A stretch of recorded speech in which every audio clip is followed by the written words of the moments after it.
Hi, welcome back to Gaming for Gamers. Here's Noor, and we're actually outside the theatre where she performs, because I think I've mentioned before that all the characters in this game, whether they're the ones you end up using or the ones that are just random NPCs, which is every character in this game, they do the things they say they do. So Noor is an actress, so in the evening she's performing at the theatre, and if I ever have to find her to use her in this game for a video, then I know she's going to be at the theatre, and she actually performs at the theatre. Anyway, that's just by the by for Watch Dogs Legion.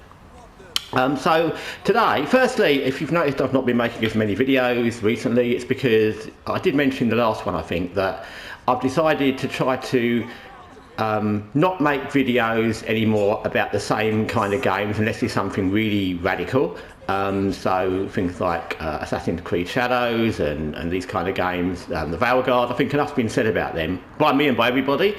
And of course, if there's something major that comes out, I will mention it, but I've decided not to make more videos just kind of going over the same things, because there's always new bits and pieces with Ubisoft and with what's going on with those games or BioWare, but none of it's radically new. It's all just bits and pieces that have been said before, and it's kind of been done a lot. So there'll be other times probably in the future where there's been a whole new piece of gaming news, where I will make a whole load of videos, often about something going on in gaming or a particular game, but at the moment I'm trying not to just make videos about those specific games or those kinds of things in gaming. But one of the things I noticed, and it's a very small thing, but it's not to do with anything woke, it's to do with PlayStation. And I like PlayStation, I play on PlayStation. In fact, every console I've had has been a PlayStation. I've never played an Xbox. That's not because of any reason that I don't like Xbox or anything where I'm pro PlayStation, just because the first console I ever had was a PlayStation 1, and so I've just continued using PlayStation. I think it's like that for many people, unless you have some specific reason why you'd want to change up, you don't, so that's just me. But I noticed something when I was going through videos and things on PlayStation actually myself, which is that there's a PlayStation Store spring sale coming out, and you can get early access to it if you're in PS Plus, which is something you pay for. And I was kind of like mind boggled. I think they've done this before, it's not a new thing, but I hadn't really noticed it or thought about it before. And I was kind of mind boggled by that, because you don't get any benefit unless you're, I don't know, really desperate to play a game before the sale, that's in the sale early. And to be honest, if you've got the kind of money and time that you could pick up a game on PlayStation Plus and get PlayStation Plus just to play a game early, you can probably buy it full price, so you're not going to worry about the sale.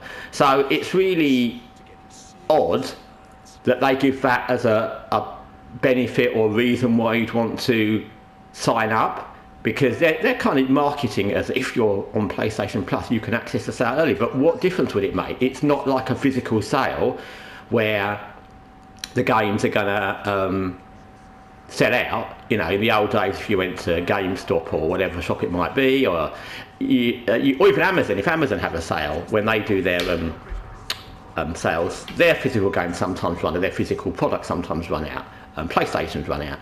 But this isn't going to happen with the digital store, so there's no benefit other than you get to play a game that's in a sale anyway, in a sale, and you can buy it a few days earlier.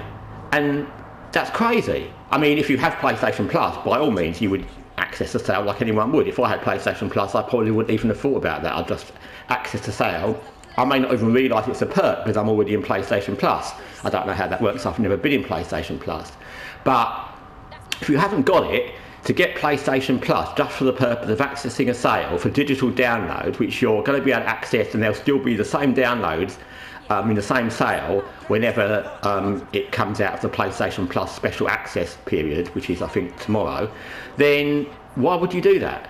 It's really crazy. It reminds me of things I see online where really crazy people do romance scams and they fall in love with some famous actor or actress, and it's not the sort of scam where you feel sorry for them because it's, you know, it's someone that genuinely scammed them and they didn't know. This is like obvious because it's someone famous and they're saying ridiculous things like they need money for video games or their kids need money. It's just silly. And it reminds me of that. This is like a blatant, not scam, because you'd have to be stupid to do it. You'd have to be absolutely stupid to get PlayStation Plus just to access a sale of downloadable games that were going to be in the sale anyway, that everyone can access a few days or a week later. It's just crazy. Anyway, but I suppose some people do. I guess people don't think about it and they have more money than sense, or they get excited. And like I said, if people want to spend money on whatever you want to spend money on, digital stuff, skins in games, expensive games, of course that's your right if you've got the money.